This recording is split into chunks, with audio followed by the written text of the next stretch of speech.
Bom, boa tarde a todos que estão presentes aqui na nossa reunião do Cine Debate, que é uma programação da Comissão de Cultura do Núcleo de Psicanálise de Marília e Região.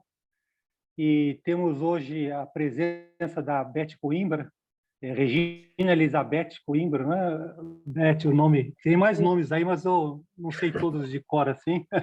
Lordelo Coimbra, não é isso? É. E a Beth é minha conhecida, amiga de muitos anos aí, e ela falou 50 anos, não sei se chega a isso, mas está por aí, né, Beth?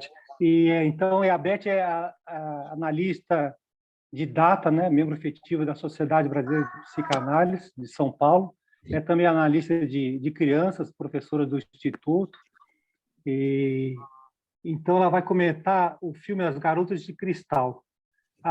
Eu recebi um recado aqui que a Cibele Brandão, que é a presidente atual do Núcleo, ela não vai poder estar presente, mas mandou um abraço para você, Beth, agradeceu a sua presença aqui com a gente, né? E a Beth vai começar a falar e depois vai ter a Eliana Romera, vai ficar cuidando do chat. Quem quiser depois falar, põe o nome no chat e a Eliana vai naturalmente vai chamando assim para conversar depois que a Beth fizer a apresentação dela. Beth, então, é com você, então. Obrigado. Bem, boa tarde a todos, né? Meu agradecimento ao querido colega ao Luiz Fernando Nóbrega, a todos os colegas do Núcleo de Psicanálise de Marília e Região.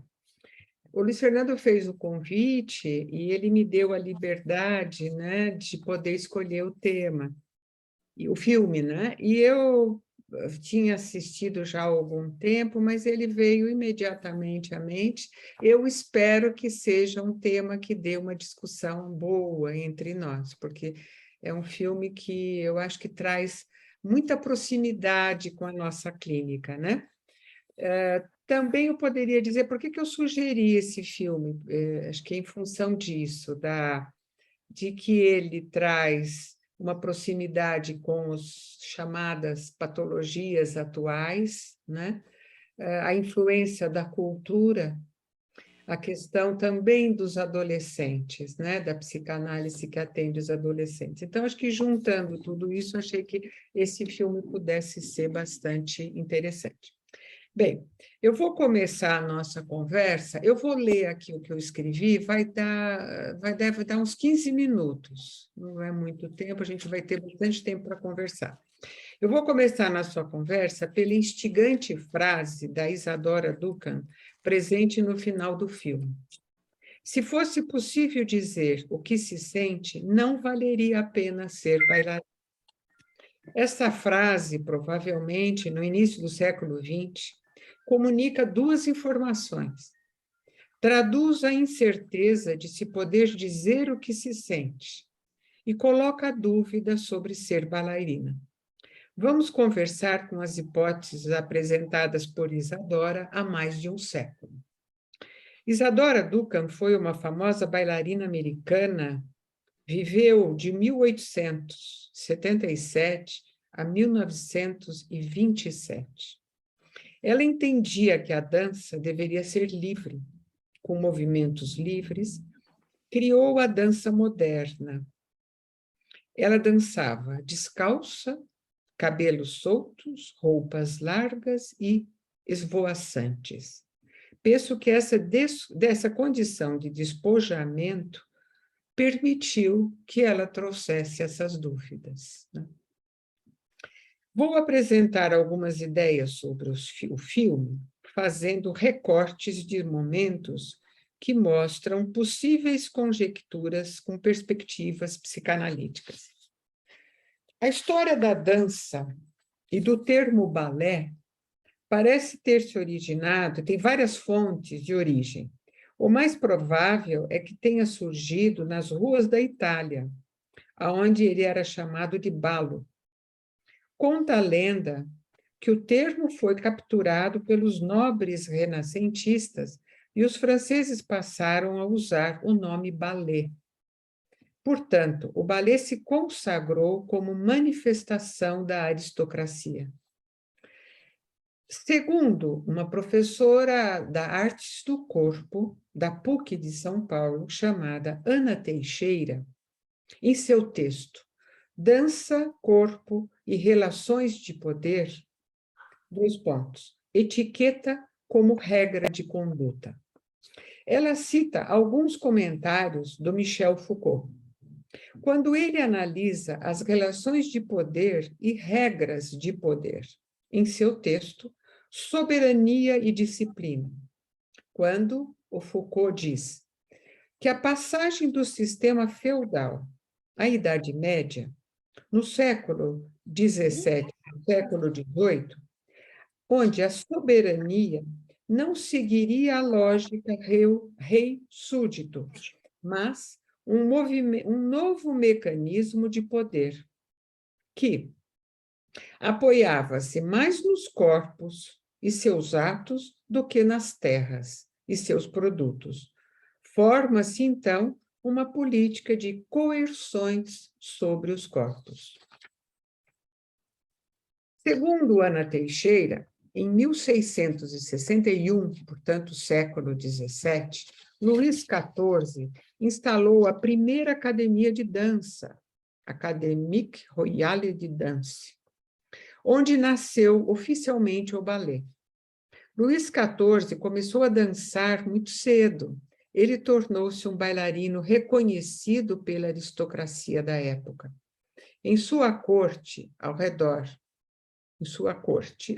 dos 5 anos, as crianças iniciavam o aprendizado dos primeiros movimentos da dança, que passou a ser o fator de controle do comportamento, e o educar-se na dança era comum aos que lá viviam.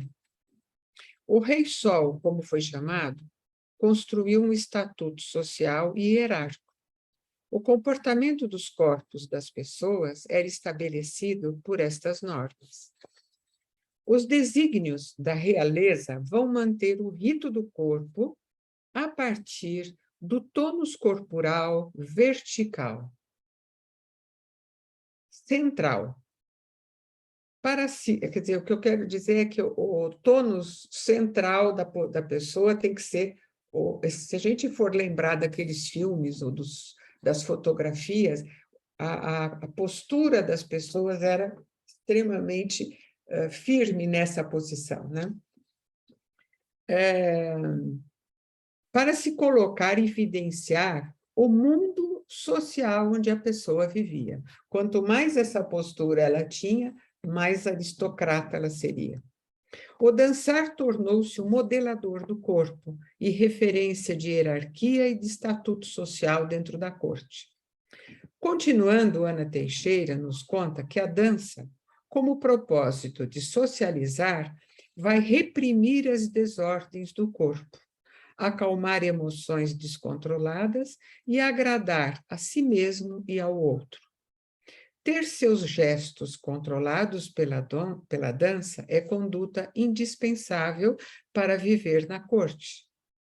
O corpo submetido e autorizado pelo balé como uma etiqueta de condutas e de regras, disciplinando-o, a sua aparência e o lugar ocupado nas danças iam determinar a imagem pública de uma pessoa.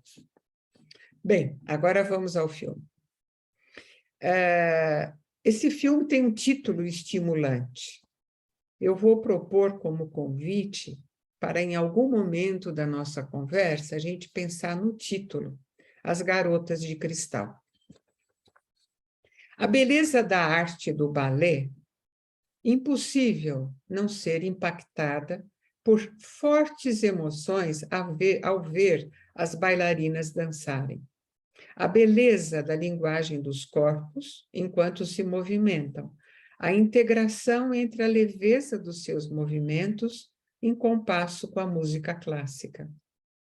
Penso o balé como um modelo de expressão idealizada da perfeita sintonia dos corpos, como a representação, através da arte, da reconstrução narcísica de possíveis encontros primitivos entre os corpos do bebê e da mãe. Assim, ao assistirmos o balé, seremos estimulados pela nossa sensorialidade visual, tônus muscular, sons, aos mais primitivos encontros de corpos extraútero, ou acho que também pode ser intraútero.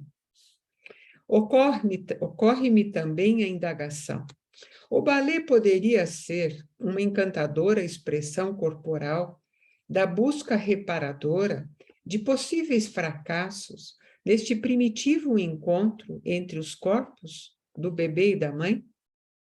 Pensei nessas manifestações, sobretudo somatopsíquicas, primitivas, presentes nos corpos das bailarinas em plena adolescência. Eu acho que aí já entra um outro fator. Momento em que o corpo e a sexualidade adulta se aproximam e poderiam ser percebidos como estranhos e ameaçadores. O corpo da menina, bebê, vai estar em evidência diante da adolescência, que, por sua vez, foi precedida justamente pela puberdade, que poderá ter nuances de intrusividade, chegando sem pedir licença, invadindo os corpos, com marcas de uma sexualidade assustadora, que, consequentemente, poderá vir a ser negada. Nas cenas das atividades do estúdio de balé, havia muito silêncio, breves trocas de olhares entre as garotas, e ouvia-se a frase de Norma: anos de sacrifício por um momento de perfeição.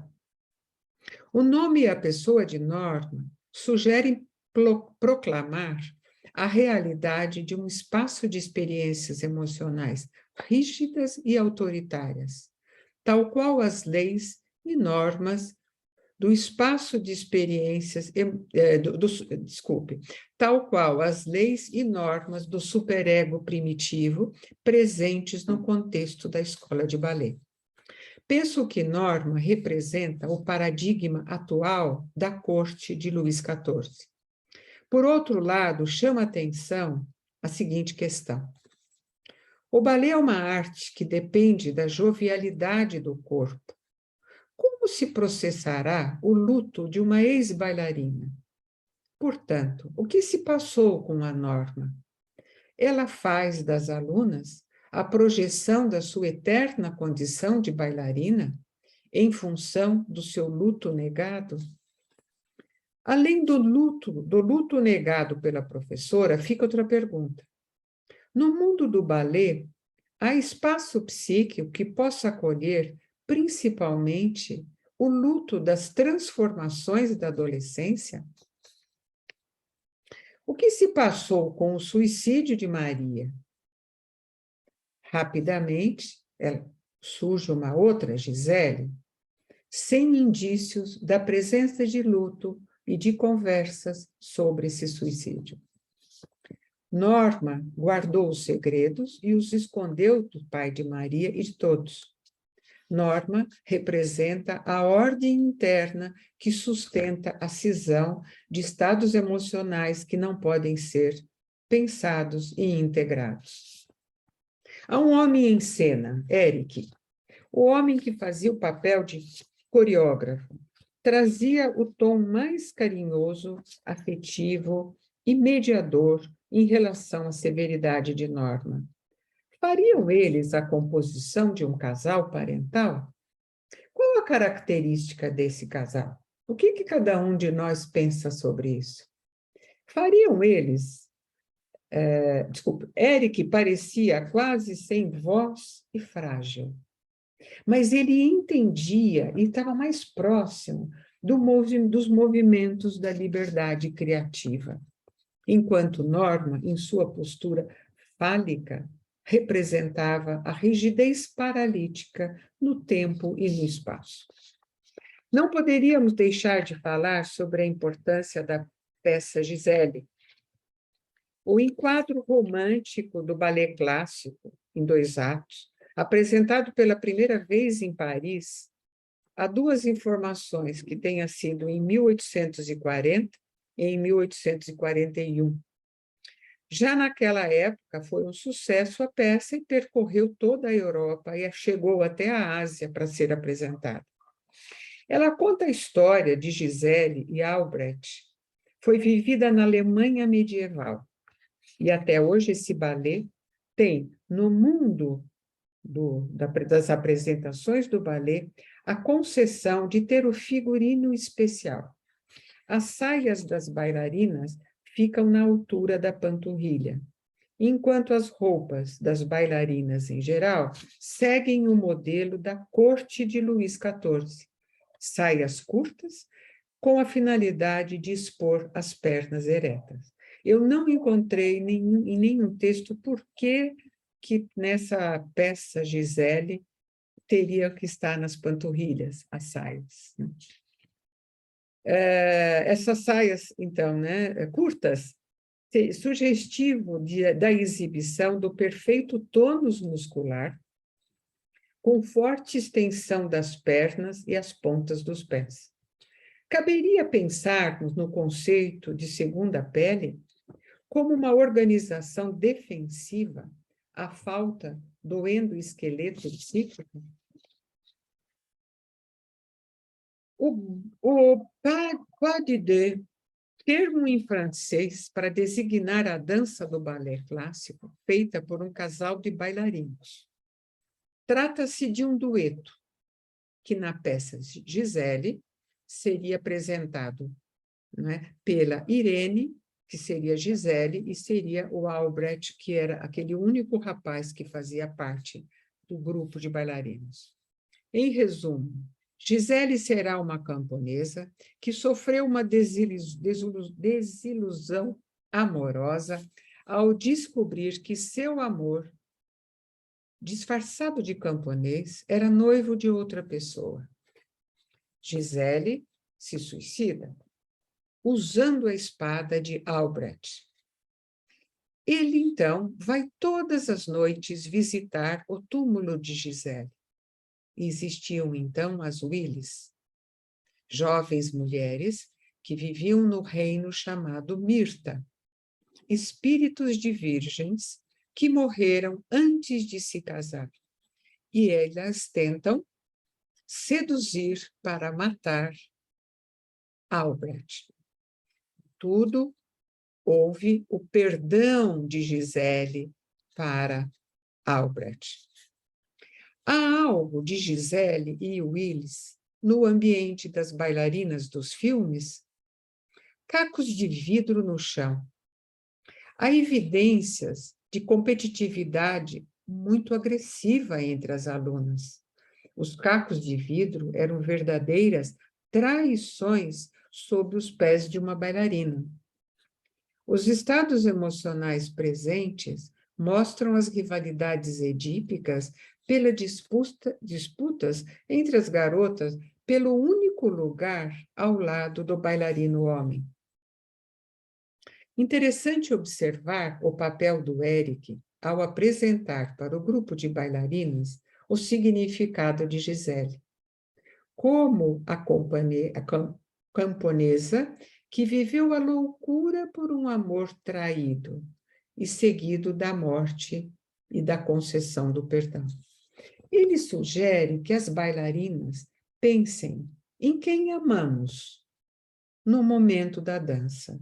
E ele cita as mães. E cita que as mães seriam tão encantadoras como a dança. E neste momento do filme, o olhar de Aurora e o olhar de Irene há uma expressão de constrangimento com a proposta do Eric. Continuando, Eric apresenta as Willis, espíritos de morte que acolhem Gisele quando ela morre, um misto de vampiros e ninfas. Estamos no trânsito de estados emocionais cindidos entre o bem e o mal, mas tem aí no meio a possibilidade da reparação, porque o tempo todo surge o perdão de Gisele. O cenário emocional do espaço da academia de balé, apresentado no filme, mostra o contexto fortemente delimitado pelas exigências superegóicas. Corpos marcados pela busca da perfeição. Entre as bailarinas, é comum a expressão: bailarina não sente dor. Presente na exposição, das unhas dos pés sangrando, desmaios pelo cansaço, repetições exaustivas dos ensaios. A vulnerabilidade humana era denunciada pelo espelhamento narcísico e crítico aos olhos de Norma ao observar o trabalho das bailarinas.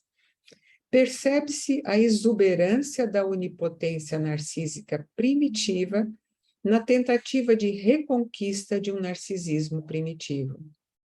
Enquanto o ideal do ego é um herdeiro dos componentes narcísicos dos pais, já como padrão mais evoluído, mas vai conter as identificações parentais e também a qualidade do superego.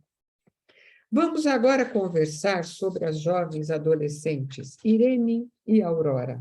Vamos falar sobre essas famílias delas, né? No lugar central do drama, Irene e Aurora estão. Suas histórias se confundem com a história de Gisele.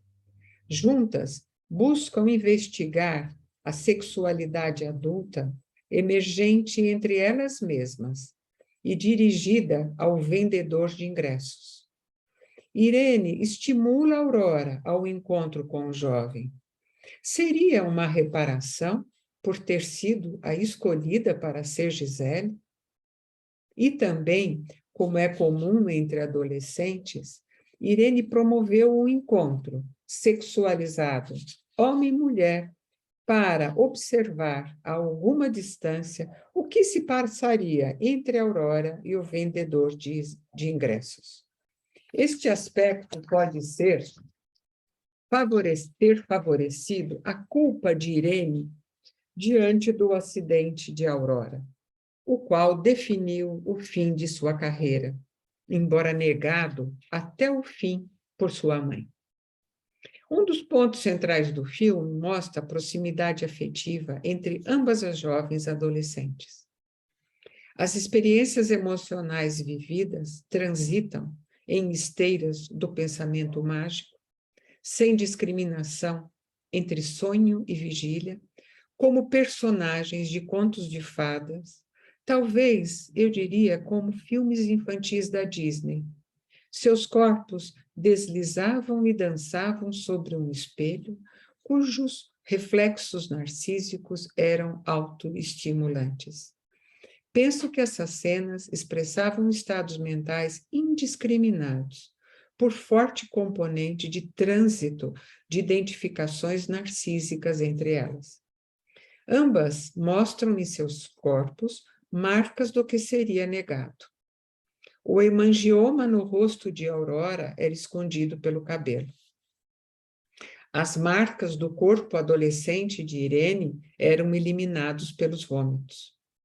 Passam a esconder-se uma dentro da outra. Entram em um pacto fusional, como a brincadeira de fechar os olhos e ir para um lugar aonde não há dor mental. O filme sugere que ambas experimentavam modelos de identificação primária com características intrusivas, e as famílias delas apresentadas comunicavam fenômenos bem inquietantes a esse respeito. Aurora vivia sobre a pressão das projeções intergeracionais. Sua trajetória de vida estava estabelecida pelas projeções intrusivas do narcisismo materno. Ser a bailarina que a mãe não pôde ser. Seu cabelo muito comprido chamou minha atenção. Estaria carregando em sua história, né, a história de Aurora e a história da mãe, como um corpo para duas mentes, o recurso protetor de Aurora foi criar um refúgio psíquico defensivo às projeções intrusivas e alienantes, onde medo não existe. Esse refúgio abriu-se e recebeu Irene, que buscava acolhimento e significado para suas experiências subjetivas. A família de Irene comunicava emoções curiosas. Havia pouca luz nos encontros familiares. Eles aconteciam na penumbra e sempre ao redor da mesa, nos horários das refeições. Havia preocupação dos pais com o futuro das filhas. A irmã de Irene correspondia e fazia cursos e mais cursos.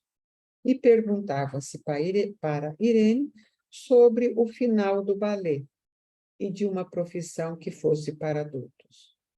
Surge a ideia de Irene, ser coreógrafa. O pai diz, não há lugares para tantas coreógrafas. É curioso pensar que havia uma preocupação com o futuro e não havia preocupação com o presente. A Irene não comia. As mensagens verbais caíam no vazio, pareciam soltas, não chegavam até Irene, não a alimentavam.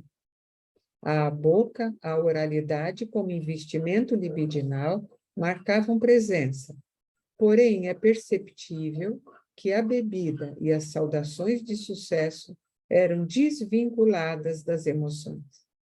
As questões alimentares faziam parte dessa família e mostravam duas faces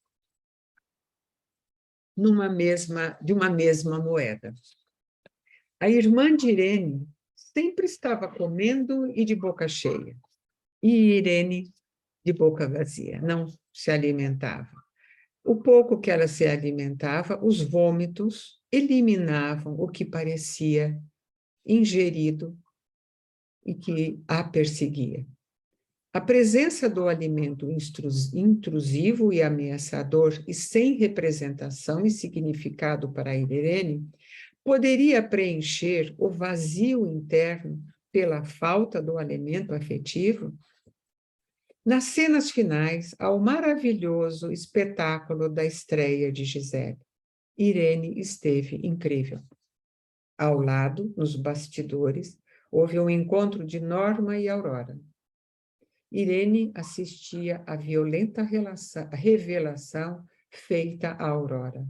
Ambas, Aurora e Irene, são apresentadas à realidade dura e intrusiva que chegou sem consideração pela dor de ambas. Afinal, elas são garotas de cristal. A Aurora diz claramente que elas estão em conexão.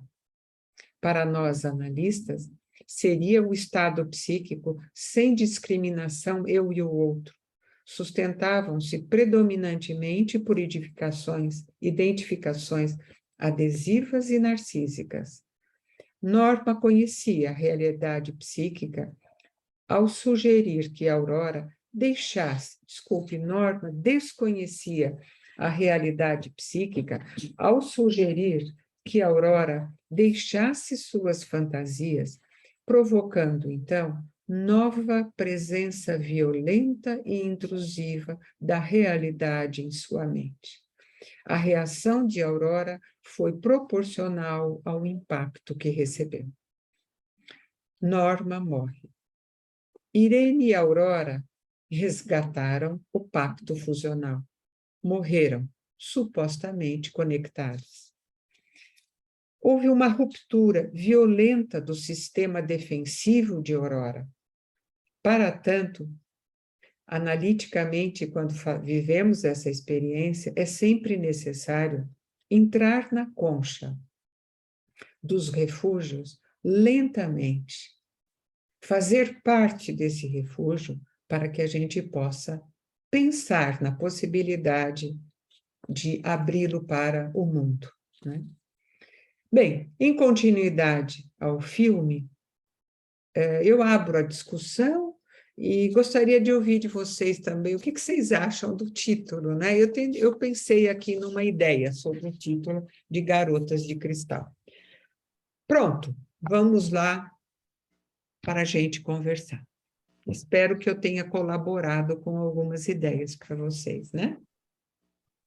Muito obrigado, Então, Beth. agora, Isso, pode continuar, Eliana. Então, vamos abrir para as posso conversas, falar? então. Pode, Boa pode. tarde a todos. Então, vamos abrir agora para as nossas conversas. Eu gostaria que cada um colocasse por escrito ou o nome já é o suficiente, eu chamo, e a gente pode falar aqui com todos juntos. Acho que estão todos sob o impacto do filme, viu, Elizabeth? É. E todo o comentário, que foi muito bonito.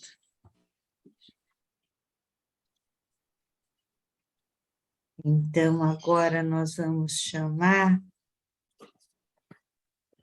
Você gostaria de falar? Você tá, para mim que você perguntou? Não, É a Amanda. Eu acho que ela gostaria de se colocar. Oi, sou eu? Você gostaria de se colocar? Não, é porque... Amanda de Garça. Amanda. Oi, tudo bem? Tudo bem, e você? Muito obrigada. Eu achei que você fez, né? Foi vindo muitas ideias. É que eu acho que eu comentei até no meio, né? Que foi me dando uma sensação que a Norma meio que fazia uma seita, né? Você falou dessa Gisele, a Maria faleceu, veio a Irene, né? Outra Gisele, é uma continuidade, me veio essa ideia de seita, assim, né? A gente tem um ideal, tem um valor, independente de quem está ali, tem que ultrapassar, né? Continuidade acima de tudo, entende? Foi me trazendo sensação, assim, quando você foi falando, né? Dessa ideologia do balé, né? Desses corpos sob medida, entende? Dessa coisa vertical, né? Ereta. Então, eu acho que eu coloquei essa ideia, assim, né? Essa ideia da Gisele também morta, que perdoa, né? Mesmo depois de uma traição. Aí eu lembrei daquele caso, né? Das moiras, né? Que fazia o oráculo grego de quem vive, de quem é perdoado ou não, de quem vive ou não. Assim, eu dei uma viajada aí. É só isso. Mas muito obrigada. Ótimo. Acrescenta sempre, né? Você gostaria, Elizabeth, de falar alguma coisa sobre o comentário dela, acrescentar? Eu acho que a ideia da seita é interessante, né? Porque entendo a seita como a questão do pensamento fechado, né? Do grupo com o pensamento fechado, talvez a ideia de uma seita, tudo que é fundamentalista, né? Por isso que você lembrou das... aliás, você podia contar o que você lembrou, Amanda, das moiras. Eu não sei do que... Eu lembrei, né? Porque a Gisele, depois que ela morre, ela perdoa ou não. E aí vem, né? Eu lembrei eu não me lembro o nome, eu vi o filme, mas não me lembro o nome, eu lembrei das ninfas, né? E assim, que ela perdoava o namorado, o amante que a traía e que ela se matou, né? E assim, ela ficava num lugar que ela decidia se ele era bom ou não, né? Se ele vivia ou morria, né? Eu lembrei dessa parte, né? Que as moiras na Grécia, entre os deuses e os humanos, ela decidia quem vivia, quem morria, né? No oráculo da vida, no oráculo da fortuna, né? Eu fiz essa relação, assim. Eu acho que um aspecto presente é também a situação edípica das virgens, né? Eliminadas diante de uma traição, que pode ser dentro da perspectiva, por exemplo, da elaboração edípica, a perspectiva vamos dizer, do ressentimento presente na elaboração edípica de que todos somos traídos, né? Tem uma ideia de que todos, se não há a completude das fantasias edípicas, houve uma traição. A traição de onde veio? Os pais, o casal parental permanece junto, ou a traição dos meus próprios desejos, né? Uma traição da minha própria dos meus próprios anseios, né? Eu acho que as ninfas também podem representar esses aspectos das virgens vingativas, né, diante do ressentimento edípico, né? Que vamos dizer, eu não sei se toda mulher, mas acho que todo ser humano vive o ressentimento edípico, e é um tema para ser elaborado na vida, né? E como se isso te desse, né, o poder de dar perdão ou não, que ficasse na sua mão, né? Como se você decidisse o futuro do outro, e ela decidia o futuro do amante dela, né? A Gisele, nesse caso. Uhum. Então, agora eu vou chamar a Lídia. Ela também gostaria Regina, de boa falar. tarde. Boa tarde a todos. tarde. Regina, parabéns pelo seu balé com as palavras e com as articulações que você fez. E eu fiquei muito impactada que o filme começa com um suicídio. Na hora que ela começou a dançar, a primeira cena do filme, eu falei, essa menina vai suicidar. E suicidou.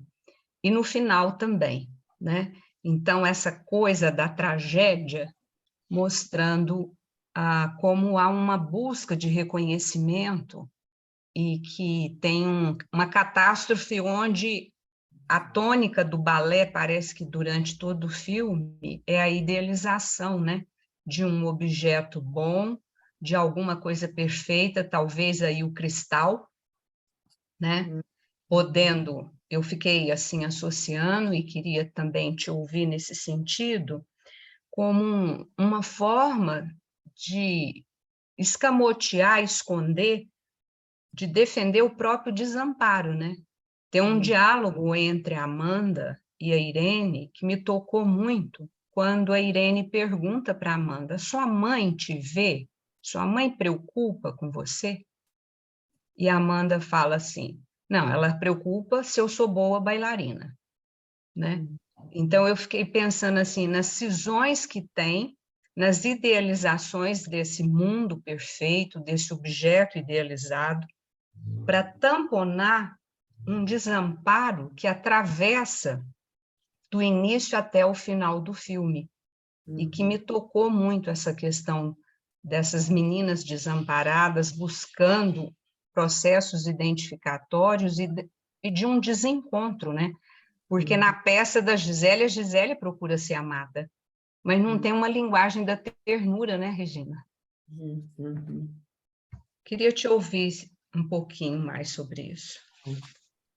Você tem o Haddad que quer falar? Deixa eu ver se eu consigo juntar as duas. A gente pode chamar mais algumas e depois você responder também. Acho que sim. Uma boa ideia? Então, só Pode que antes eu tenho duas antes na frente da Haddad. Então, eu vou chamar a tá Soledad. bom. Sim, tá bom. Boa tarde, é uma alegria estar aqui ouvindo a Beth, uma professora muito querida para mim lá na sociedade. Parabenizar por esse evento lindo que vocês sempre fazem, trazem pessoas e filmes lindos. Eu não assisti o filme, Beth, mas eu queria contar para vocês que eu sou irmã de uma bailarina.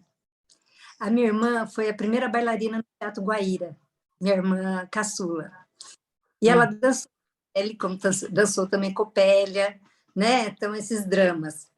Eu estou tentando aqui falar no celular para fazer a pergunta que você fez sobre o Titi Longo, né? Que eu também não sei, mas eu não estou conseguindo encontrar.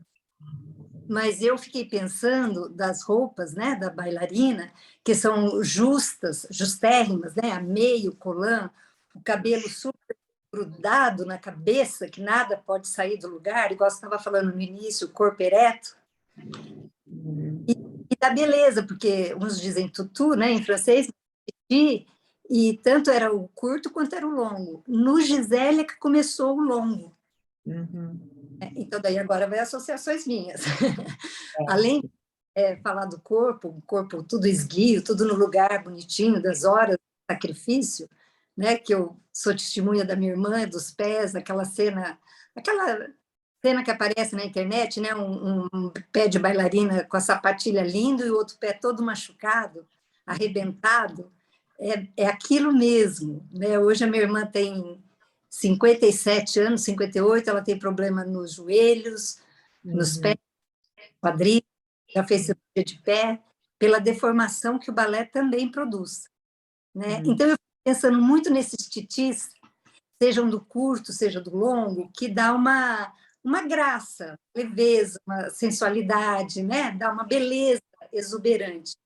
Mas na hora que você fez a pergunta, me pegou muito. Por que ele longo? Né? E eu pensando muito nessa questão, você também falou do nome Garotas de Cristal, eu não assisti, eu não sei. Mas assim, o corpo dos bailarinos, né, é tão musculoso que você pensa que é de uma força, e na verdade né? Quando o bailarino leva a bailarina e tudo mais, os passos. E também não pude deixar de lembrar do Cisne Negro, né, daquele outro filme. Mas, junto com essa musculatura toda fortíssima, essa fragilidade interna, né? Eu acho que o Titi, ele esconde e, ao mesmo tempo, ele revela, né? O Titi longo também revela a sexualidade e a elegância da bailarina. Aliás, os dois titis, o curto e o longo. O longo foi, primeira vez foi no Gisele que usaram, depois começaram a usar mais vezes, né? Mas eu achei assim muito linda a tua reflexão, lindo. Mas eu queria dar esse depoimento. Soledad, Titi é a roupa, eu não conheço, não tenho muita cultura de balé. O Titi é a roupa que você Colã, faz? Ah, o colã. Ah, tá. aquela sainha de tule Tá. é o Titi. Né? Uns falam tutu, mas é falado Titi. Então, tem o curto, que parece assim uma sombrinha chinesa, que fica retinho, assim, abaixo da cintura, e tem o longo, que vai realmente até o tornozelo. E os dois são lindos, né? Os dois mostram beleza, esconde e revela o tempo todo. A informação que eu tive sobre o curto é que ele representou uma ordem do Luís XIV, que as mulheres, na época, usavam aquelas roupas com uma... Eles tinham uma armação, né? Sim. A ideia é que cortasse a roupa... Um espartilho, né? Espartilho e espartilho, Isso, e a bailarina ficasse com a roupa como a que seria toda abertinha, como era, né? Mas curta, porque tinha que aparecer esse eixo vertical, que era... Acho que esse é um conceito importante do balé, né? Que dá a ideia desse... Que a gente pode pensar, né? Até no que a Esther Bick fala do endoesqueleto, né? Dessa estrutura interna de músculos fortes, né? A Lídia falou isso, só para esclarecer, espartilho é aquilo que põe aqui na cintura e aperta. Então, é a saia das mulheres medievais, ela era aberta logo depois da cintura. E a ordem do Luís XIV era cortar, então a bailarina tem as roupas abertas. Esse é um modelo tradicional do século XVII. E não dá para dobrar. Ele tem que ser sempre... dobrar, Essa foi a informação que eu consegui. Parece uma sombrinha, sabe aquelas sombrinhazinhas chinesas? Só isso, eu só queria falar sobre isso. Não, mas obrigada. Você faz um testemunho emocionante, né? Mas que tem a ver esse espartilho aberto, né, Beth? Que você explicou aí que ele pegou o que era do corpo, pôs na saia aberta, né? Aberto. Que tem a ver com os ideais também, né? Não pode ter mostra tudo, né? Não pode ter imperfeição, né, Beth? E mostra tudo, né?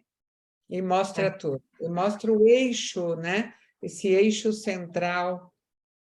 Por isso que eu não entendi por que na Gisele, todos os textos que falam, é que a saia é realmente a saia comprida. Bem, vamos ver se a gente pode descobrir. Mas eu tenho bastante coisa para falar, mas não sei por onde começar. Vamos lá, tem a Salete e a Agora, a Janice gostaria de falar? Primeiro eu quero agradecer também ao Grupo de Marília, né, e à querida Beth, pelas palavras. Gente, eu tenho mais indagações, viu, Beth? Essa questão do aspecto edípico, elaboração edípica, né? Depois a colega aí, Lídia, falou também do objeto idealizado, processo identificatório. Eu fiquei pensando na falta de homens, né? Dos homens mesmo. Eu tinha me chamado a atenção quando eles começam o Eric chega e eles vão fazer a apresentação, o rapaz que faz, eu esqueci o nome dele agora, que vai fazer o namorado lá da Gisele, ele dança e ela fala assim: bailarinas, nós temos muitas. Dance como um bailarino. Não sei se vocês lembram dessa frase, né? E, assim, a falta mesmo, né, do pai da Irene, a falta do pai, né, que foi, assim, também da Aurora, a falta do pai da primeira Gisele. Então, eu acho que é uma questão interessante para a gente pensar. São mais indagações, viu, Beth? E depois, assim, por que as Giseles têm que morrer nesse filme, né? Por que as Giseles morrem? É uma repetição, né? A pulsão de repetição, pulsão de morte, né? Por que elas morrem sob a norma, né?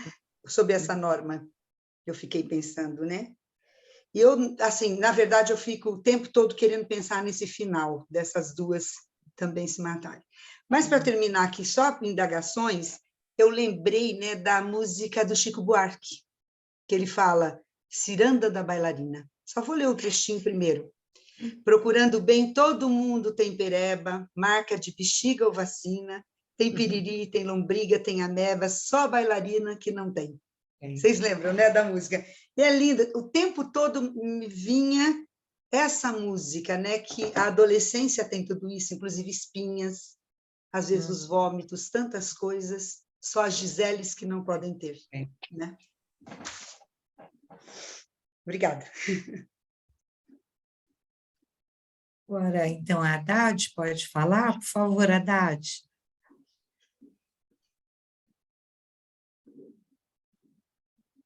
Haddad? Acho que ela saiu. Saiu. Ela estava num carro. Eu me inscrevi também aí, Eliana, não Então, entrou? Luiz Fernando, eu estou indo procurando seguir, agora o próximo é você, porque eu acho que o Haddad saiu. Saiu? Bom, se ela aparecer, então vou aproveitar. Primeiro, queria dizer que a Soledade me trouxe uma experiência. Eu tive um amigo de uma época de faculdade, o Irineu, ele era bailarino, né? E depois foi para a Alemanha, dançando um grupo muito famoso na Alemanha, e ele era muito forte, era um cara bem forte, musculoso, e ele dizia, tem que ser forte, porque o que a gente faz no balé engana, porque parece tudo muito fácil. Porque o balé, ele dizia, a ideia é essa, fingir que é muito fácil, mas precisa de força. Pegar uma bailarina voando no ar assim, segurar nos braços, como se fosse uma pluma, precisa de muita força. Mas o balé disfarça esse problema que é uma coisa que não é natural.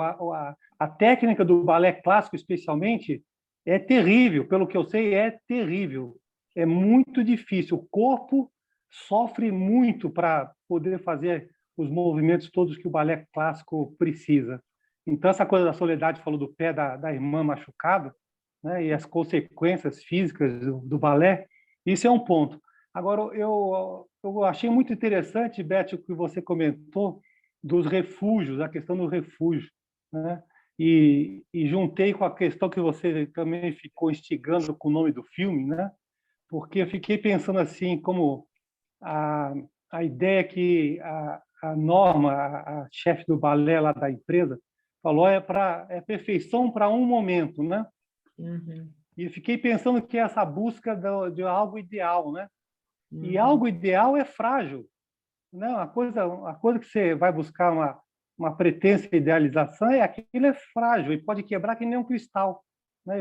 É essa associação que eu fiz e deu a impressão que as moças depois acabam se matando porque elas não suportariam esse choque, né, de desmontar o ideal para depois virar uma pessoa comum na vida. que você vai ser depois? Você foi Gisele, vai ser o quê na vida depois que você foi Gisele? Né? Então, dá um choque. Né? Lembrei até de um músico que é um guitarrista que ainda é vivo, Peter Frampton. Ele, na época dos anos 70 para 80, ele gravou um disco que foi assim, um sucesso monstruoso no planeta. Né? E depois, sabe o que aconteceu? Ele não conseguia mais fazer nada. A carreira dele entrou em falência durante alguns anos, porque o que a pessoa vai fazer depois que faz um sucesso muito planetário, né, no planeta? Vai fazer o quê? Então dá esse choque. Então, Coração de Cristal me veio, As Garotas de Cristal me veio essa coisa do você faz um negócio de Gisele, você vai fazer o quê depois, no dia seguinte? Né? Então eu fiquei pensando, então, o balé como esse refúgio, né? Essa busca de um lugar que não tenha dor mental, né? É algo idealizado, né? Como é que você vai viver uma vida que não tem dor mental, né? Então, obrigado, Beth, pelos estímulos aí, os comentários de todo mundo que participou.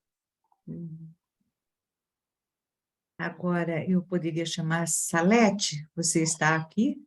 Estou aqui. Oi, estão me ouvindo? Estamos sim. Boa tarde a todos. Oi, Beth. Quanto estímulo, né? Agora, sim, detalhe, também não vi o filme, mas eu queria fazer uns comentários de uma oposição, de um contraponto, assim. Eu acompanho uma criança que ela pede para entrar no balé. E é muito curioso, né? Então, essas sessões são muito interessantes, porque existe um sofrimento disforme, difuso.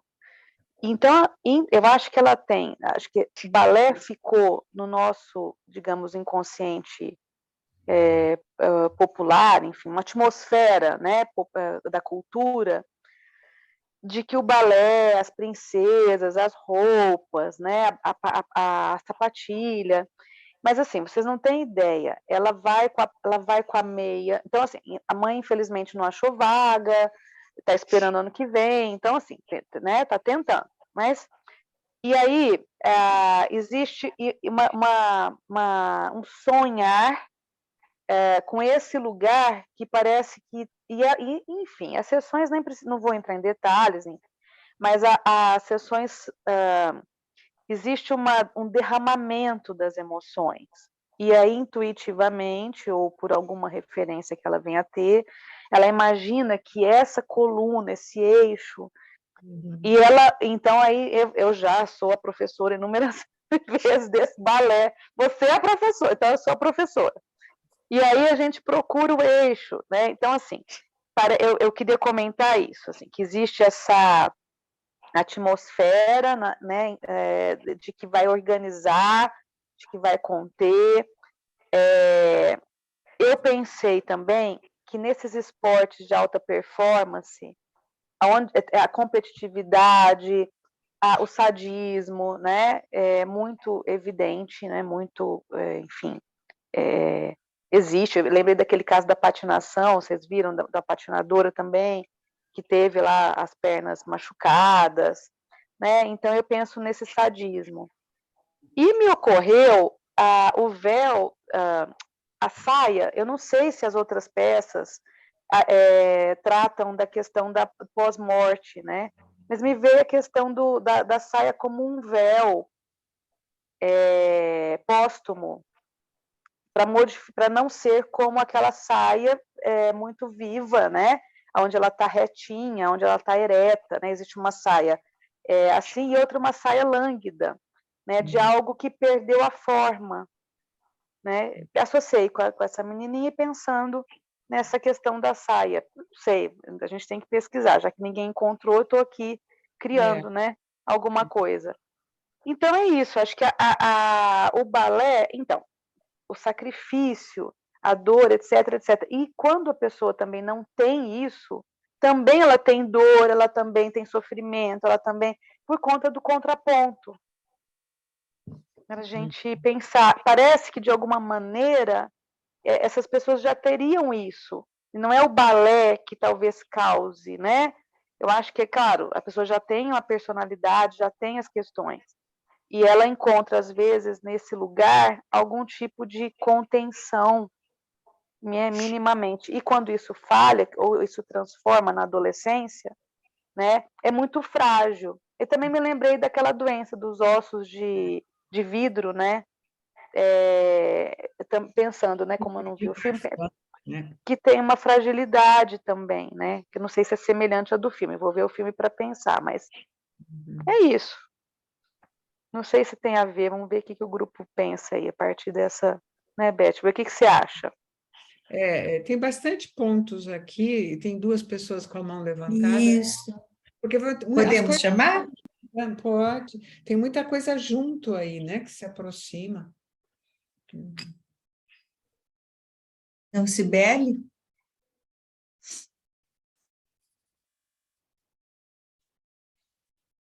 Boa tarde a todos. Boa tarde, Elizabeth. Eu me atrasei um pouco hoje para entrar e ainda não tinha cumprimentado todas as pessoas e não tinha dado as boas-vindas para você. Obrigada. A gente fica sempre muito contente quando você vem falar aqui. É um prazer muito grande te ouvir, tão bom rever você. E eu quero fazer um comentário breve, assim, eu gostei muito, sabe, de você ter começado fazendo uma localização, assim, histórica, vinda através do Luís XIV, assim, como que ele coloca o balé, né? Então, uma possibilidade, inclusive, de ascender muito socialmente, né? Então, eu fico pensando assim, que tem alguns jovens que eles vão se revelando pelo talento uma possibilidade de modificar muito a história das famílias que eles pertencem, né? Então, a Salete citou, mesmo os jovens que fazem os esportes, como futebol, basquete, são pessoas que, se eles forem muito bem-sucedidos, muda toda a condição da família, né? Então, chama muito minha atenção que esses filmes que mostram a vida nos bastidores do balé, como o Cisne Negro, mesmo um filme que a gente viu aqui não faz muito tempo, Girl, toda a dificuldade e o sofrimento que a associação, né, do balé com um sofrimento muito grande. Eu acho que não está falando só, por exemplo, dos pés, que podem simbolizar tudo isso, mas, por exemplo, às vezes é comum nos filmes as mães terem sido ex-bailarinas e a pressão que elas são submetidas. E então você pediu para a gente pensar por que garotas de cristal, né? Que são aquelas que se quebram diante de tanta pressão e a expectativa em torno delas, né? Exato. Talvez tem mais uma pessoa, né? Obrigada, Cibele. Tem a Amanda e tem a Gabriela, então são mais duas. Contente em ver você, Cibele. Tá, mais duas, tá. Mas é muito... Bem, eu espero. Você acha melhor esperar? Também podemos aproveitar e voltar. Vamos juntar tudo. Vamos juntar tudo. Então, tá bem. Amanda, por favor. Oi, Beth, eu fiquei pensando, a Cibele, ela já deu agora, né, disso da garota de cristal, ela falando das garotas que se quebram, né, e eu pensei também, né, até do funcionamento do mundo do balé, né, um funcionamento que não tem reparação, então não pode ter quebra, né, não pode machucar. O cristal tem isso, né, ele não se repara depois que se quebra. Eu pensei nisso, né, eu pensei nesse lado, assim, e desse ideal de, às vezes, que se procura, né, o balé dessa forma, né, do filme, não de todas as formas, mas dessa forma do filme, como algo, às vezes, até compensador, né, para você se distrair das suas angústias da vida e viver aquilo. Um mundo, né, que você tem que competir, e parece que, assim, elas vivem uma realidade à parte, né? A sensação é um mundo mais cindido mesmo. Era isso. Obrigada. Gabriela? Oi, tudo bem? Boa tarde. Boa tarde. Geralmente eu escrevo o que eu vou falar, dessa vez eu não escrevi, mas eu queria comentar sobre, assim, o ser humano, ele faz parte da natureza, e a natureza, a gente sabe que é cooperação, não é competição, né? Então, eu só fico imaginando, assim, como seriam certas profissões como bailarina, artista plástico, algumas profissões que são mais competitivas, se existisse mais cooperação ao invés de competição, porque tudo na nossa vida é competição, a escola, a universidade, concursos, prêmios, tudo é competição. Então, eu queria saber, assim, se o ser humano prezasse mais pela cooperação do que pela competição, se as coisas seriam diferentes. E eu escutei uma vez uma psiquiatra que ela fala que a gente acha que na vida tudo é competição, até quando o espermatozoide fecunda o óvulo, a gente acha que é uma competição, que é quem chegou primeiro. E, na verdade, não é, que ficam todos os espermatozoides atrás e ele vai na frente e fecunda o óvulo. Então, a vida começa com uma cooperação. Então, eu acho que se a gente funcionasse mais nesse esquema cooperativo do que competição, as coisas seriam diferentes. E deixa eu pensar que eu ia falar também.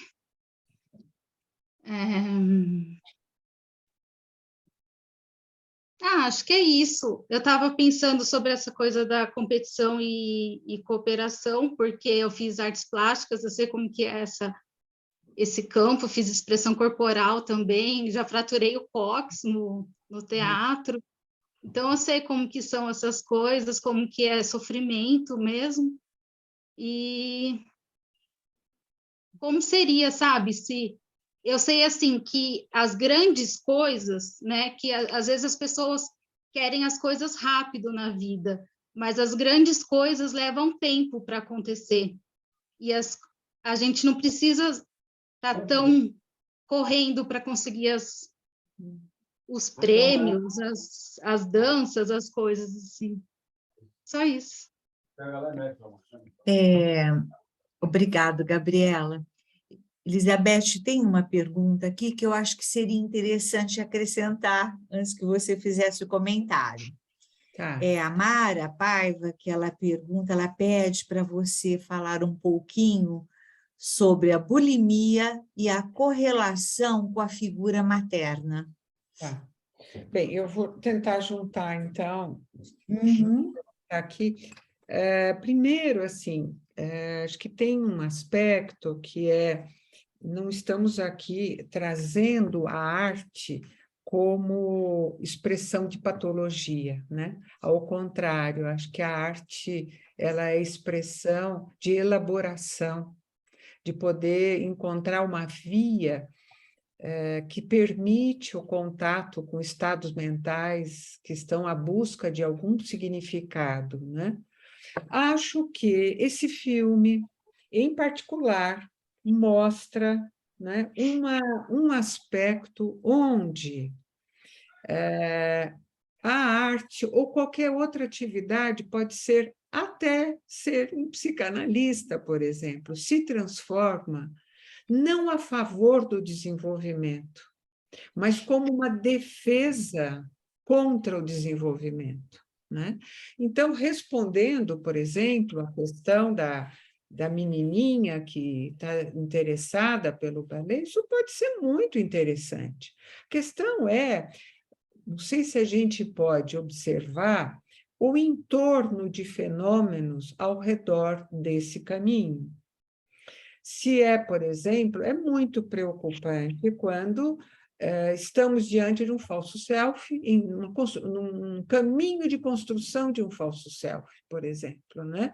Não precisa ser balé, pode ser engenheiro, ou médico, ou psicanalista, o que quer que seja, né?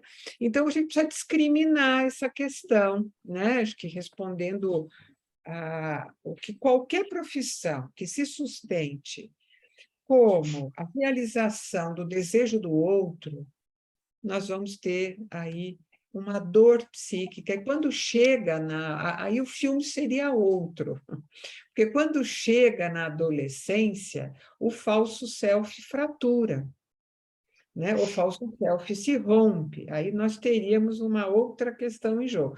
De certa forma, a norma fez uma ruptura desse aspecto, que nós talvez pudéssemos chamar de uma construção, aí que eu chamei do refúgio, né? Da Aurora, como houve uma fratura.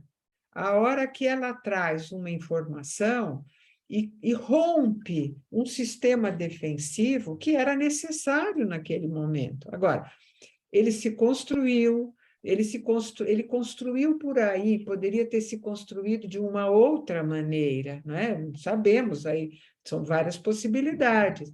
Agora, diante das construções do refúgio, isso me faz lembrar muito quando a gente trabalha com funcionamentos psíquicos muito primitivos, o texto da Anne Alvares, que acho que todo mundo conhece, os níveis de patologia e níveis de interpretação, né? Nós estamos falando de situações muito primitivas, aonde a linguagem é somatopsíquica, aonde os significados estão muito presentes na comunicação corporal, né? Como poderíamos pensar, todas as bailarinas procuram a comunicação através do corpo, como, não sei se todas, né? Não posso generalizar isso, mas qualquer profissão que não permita uma passagem da comunicação do corpo, não é? Que encontre representantes nas funções psíquicas para o desenvolvimento, nós vamos ter algumas questões para podermos conversar, né? Aonde o corpo fica o representante do que não pode ter sido pensado, o que não pode ter sido transformado. Se isso tem, então vamos dizer, isso poderia, e eu levanto essa hipótese aqui, poderia haver uma falha do objeto primário. Eu acho que o ponto aqui, com uma hipótese que eu trabalho, seriam processos identificados, a qualidade dos aspectos identificatórios, né? Os vínculos frágeis, eles são tão intrusivos quanto os vínculos possessivamente intrusivos. São dois modelos que eu trago. Eu acho que o da Irene é pela fragilidade. A Aurora é pela violência da intrusividade de uma mãe que se apresenta, né, de uma forma que não dá espaço para que pudesse nascer uma Aurora, né? A Aurora é uma extensão da própria mãe, né? Então, essa ruptura era morte, não era a morte da Aurora, precisamente, era a morte de um sistema defensivo, né? Quando estamos diante de garotas de cristal, de estruturas psíquicas de adolescente, né, com esse nível de fragilidade, se rompe esse sistema defensivo, é a morte. Isso pode até haver uma atuação para o suicídio. Eu acho que isso também é muito importante. Eu acho que assim, todos nós, eu pelo menos na minha geração, quando eu comecei a estudar a adolescência, vinham aqueles lutos, que são, a gente tem que considerar, os lutos da Arminda Berasturi. Qual de nós não estudou, não é? Luto do pai da infância, luto do corpo da infância, lutos dos e pais lutos. infantis. E os pais daquele. Então, esses lutos, que coloca, então, a chegada na adolescência muito dentro desse contexto depressivo. Mas esse filme em especial mostra que o ponto central ele é muito anterior aos aspectos depressivos, da elaboração depressiva, né? Ele está muito mais voltado para questões mais primitivas, aonde os mecanismos estão mais próximos aos aspectos fusionais. E aí eu acho que a entrada do pai da Maria é muito interessante, o contraste dos homens.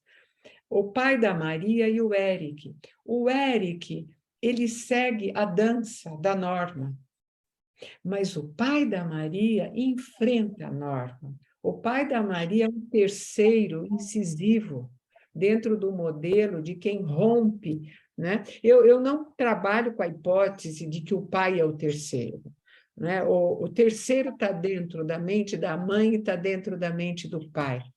Mas esse pai tem um terceiro dentro dele, tem o self, né, do terceiro, que ele se apresenta para a Norma, né? Então, é um filme que faltou também, e esse lado vamos dizer, da presença masculina que faz a discriminação, eu e o outro. E é uma história que prevalece a indiscriminação eu e o outro. Então, poderíamos pensar, todos os casos de bailarina, não sei se todos os casos de bailarina representam essa história, né? As menininhas, então, não podem mais ser bailarinas? Não, não é isso, mas especificamente esse filme é isso que eles mostram. Poderíamos pensar que acho que na atualidade há sim uma tendência mais para os aspectos narcísicos, eu acho que há. Nós temos falado muito sobre isso, acho que os vínculos, eu e o outro, estão pouco ou muito fusionais, estão pouco discriminados. Enfim, essas coisas a gente encontra mais hoje em dia, né? Acho que o corpo prevalecendo, as experiências mais elaboradas, por exemplo, que se falou aqui também sobre... então, quando acho que é a Gabriela, que você, desculpe, não sei se é a Gabriela que falou no final. Sim, até para ver tanta colaboração, né? Eu acho que nós teríamos que estar num sistema de mais recursos psíquicos, de mais elaborações depressivas para perceber o que é que se passa comigo, o que se passa com o outro. Nós temos vivido situações menos que se aproximam da consideração pelo outro. Temos vivido menos essa situação. Acho que isso pode nos fazer pensar, né, no cuidado mesmo no valor de não ficarmos tão prisioneiros dos vínculos adesivos, por exemplo, né, as identificações adesivas ligadas à sensorialidade. E isso é tão importante porque é uma pergunta que às vezes eu também faço. Por que será que e aí as bailarinas falam isso, que bailarina não sente dor. Como se a gente vê isso nas crianças com autismo. São as cisões da sensorialidade. É um corpo em que não houve a integração sensorial. Então, é como se, em alguns momentos, algumas áreas da sensorialidade não estão conectadas. Então, elas se machucam, os pés sangram, e elas estão dançando com a sapatilha vermelha de sangue, mas elas estão na ponta do pé. Né? Então, nós teríamos que pensar, acho que a ideia não é generalizar, mas pensar em profissões ou experiências humanas que expressam esse lado mais primitivo, né, que está na vivência do sensorial, na vivência do corporal, né, que aí não chega tanto nos aspectos mais de consideração pelo outro, da presença do outro. Eu acho que eu falei muito, deixa eu ver agora o que vocês... Eu acho que a questão do nome, né? A questão do nome é esse o aspecto, o cristal representando a fragilidade psíquica e o corpo representando o seu substituto enquanto existência humana, né? Dando à musculatura um lugar do existir. Não no existir psíquico, do se perceber como pessoa. É muito mais um corpo que existe do que a mente que está existindo. Fala aí, o Haddad, você está com a mão levantada. Olá, desculpa, hoje eu tive problema com a internet, mas, Beth, eu gostei muito dos comentários, você fez uma pesquisa realmente que nos ajudou a pensar essa coisa de onde que vem essa rigidez tão grande, né? Essa ideia da norma, né? Da norma e muita norma cruel, né? De certa forma, né? Que eu fiquei pensando que como a pessoa precisa, parece que ficar tão submetida nesse... A menina lá, a gente fica torcendo para ela falar, mãe, deixa, eu me arrumo, né? Fica assim, uma coisa... assim, a gente vai vendo a precariedade, a fragilidade, né? E eu fiquei pensando como é difícil também para Irene, né? Essas personagens muito frágeis, fiquei pensando, Garotas de Cristal tinha a ver com isso, né? A gente vê o cristal tão belo espatifando no chão quando cai, e de alguma forma... Então, cadê a Beth? Ah, Beth, você mudou, na tela mudou de lugar. Então, a gente vê, quando cai o cristal tão belo, se espatifa. Então, eu fiquei pensando na Irene, né? Então, persistindo, né? Para alcançar, para atingir esse topo aí, mas, de qualquer forma, ela é submetida também a essa norma, ela, a Aurora, as meninas no geral, né? Fiquei pensando sobre isso, de certa forma, por que não reagiam, por que não reclamavam, por que não gritavam, por que ficar fazendo todas aquelas medidas e a gente vendo ela comendo e vomitando, e essa situação assim, e também no contato com a família. Então, fiquei pensando toda essa... como era difícil, então, se conseguir se sustentar mentalmente, né? Sendo não essa condição, por exemplo, não pensar que o rapaz poderia estar com outra garota, se ele não procurou, parece lidar com a realidade, era difícil, então o refúgio é a fantasia, mas é uma fantasia assim, ilimitada de paz, liberdade, e é muito contrário do que era vivido, sabe, assim, nesse mundo. Então, me pareceu assim, qual o caminho que isso tudo iria levar, né? Poderia ser, então, você disse, uma atuação é a morte, a outra, eu pensei comigo, matar o outro, né? Quer dizer, que acabou acontecendo, né? Não sei, eu fiquei pensando assim. Acho que tem uma pergunta sobre a bulimia que eu não respondi, mas eu vou tentar responder. Mas acho que o Haddad está trazendo uma questão interessante que me fez pensar que, se a gente for retomar os diálogos entre elas, era um diálogo, não sei nem se era diálogo, porque o diálogo implica em duas. Era fechado, era uma conversa fechada, é isso que eu estou dizendo, né? Do que é um sistema fechado. Esse sistema fechado é o cristal, né? Essa é a fragilidade, né? É isso que rompe, e quando se rompe, é sentido como uma morte, porque para que esse sistema fechado tenha se instalado, porque não foi possível... Possivelmente, as relações dos adultos presentes, em algum momento houve uma falência, né, de um atendimento à mente desses bebês que um dia foram, né? Aí eu tenho que voltar para o meu lado de psicanalista de bebê, né? Que algo falhou, que essa passagem do estar com o corpo, de estar numa intimidade com o corpo, para a instalação do contato, da construção de um processo psíquico, de uma mente funcionante, né?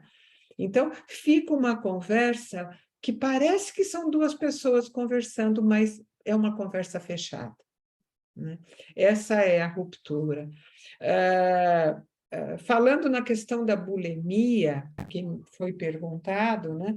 O como bulimia e anorexia, elas são faces de uma mesma moeda, né? Não sei se há separação entre elas, a não ser, pelo menos como eu entendo, seriam aspectos e tem uma relação, né, com os processos identificatórios. É muito colocado que tem uma identificação, a qualidade da identificação com a mãe. Eu acho que quando a gente pensa as pessoas, pai e mãe, isoladamente, a gente cai numa certa limitação de pensamento psicanalítico, né? Porque cada ser humano tem dentro de si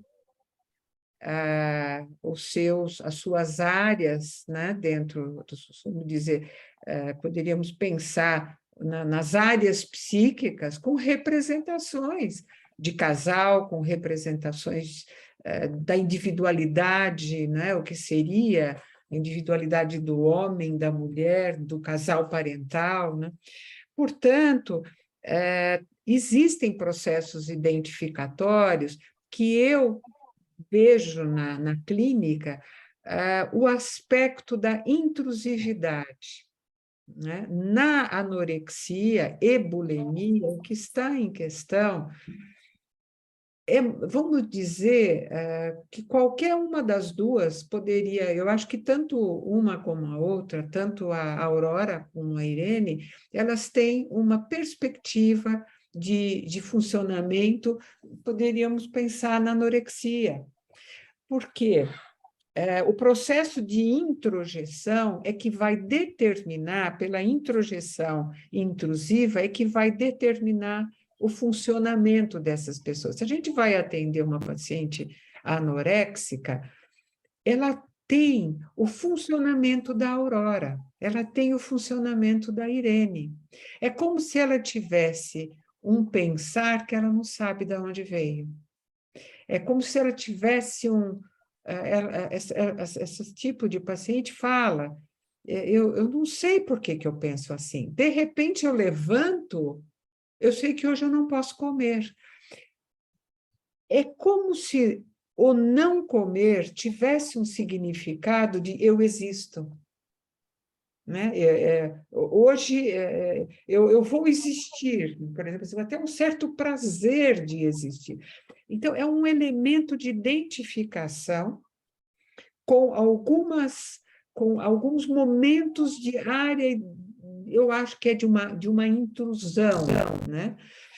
O vômito tem a ver com a busca de separar-se do objeto intrusivo. Né? Acho que esse é um ponto. Não é a comida que ela vomita, o que ela vomita é uma dependência intrusiva que ocupou a mente dela e ela não pôde se alimentar dessa presença, né? Então, essa contradição é muito complicado, porque vomitar é extremamente poderoso, mas é até um sistema de proteção às identificações intrusivas.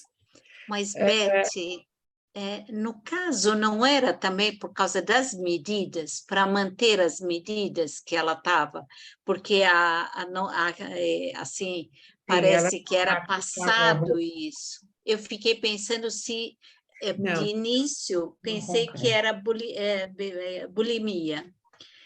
Depois eu fiquei pensando que era como se fosse para se sujeitar àquelas regras das medidas, sabe? Porque ela não passava para a norma.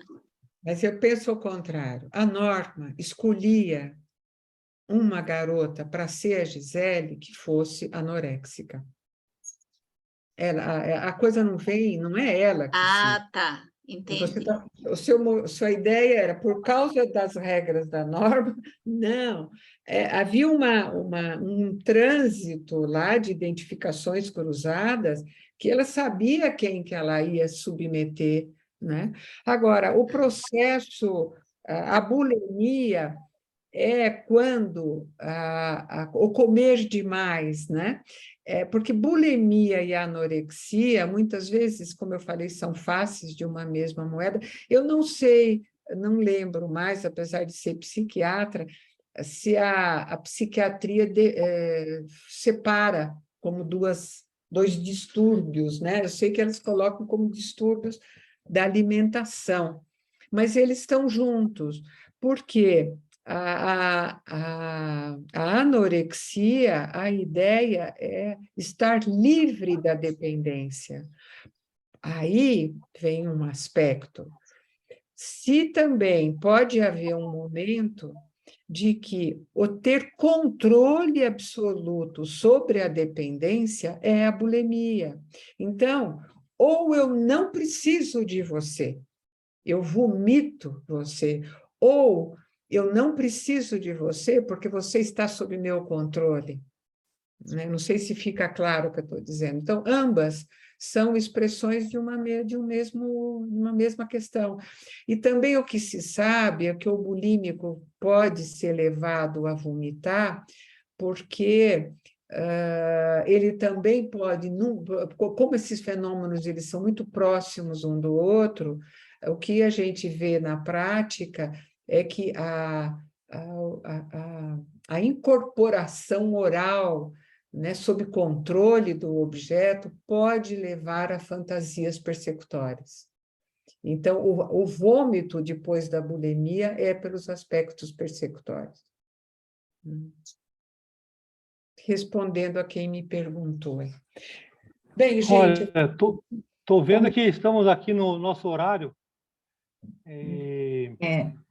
Queria, então, agradecer muito você, Beth, pela presença. Foi uma conversa, um encontro muito bom. Eu, pelo menos, aproveitei bastante, achei muito interessante, muito instigante, muito rico. Então, primeiro, agradecer a você, Beth, agradecer a todo mundo que esteve presente e dar um aviso aqui. Nosso próximo encontro do Cine Debate é 3 de dezembro, que vai ser a apresentação do lançamento do livro do colega da Sociedade de São Paulo, que é o Davi Levinsky. Vai estar lançando o livro dele, Meu Pai, um Desconhecido, e vai ter a presença dos comentários de Isidoro Blickenstein, que é um linguista e semiótico. Então, no dia 3 de dezembro, quem quiser já agendar para participar com a gente. Sibeli quer falar alguma coisa para a gente encerrar aqui? Obrigado, Eliana, pela participação. Sibeli, está aí? Quer falar? Eu estou aqui, Luiz Fernando. Eu quero só me despedir de todos e enviar um abração para a Beth e repetir para você que todas as vezes que você vem é uma alegria. Quer falar, Beth? Quero, sim. Eu quero agradecer vocês, quero agradecer as ideias que vocês trouxeram. E a gente está sempre aprendendo mais, né? E foi um prazer estar com todos, viu? Um abraço, muito obrigada. Então, obrigado, Elizabeth. Obrigada, Beth. Tchau, tchau. Obrigado, Eliana. Tchau para vocês. Obrigada a todos. Tchau. Tchau, obrigada, gente. Um abraço.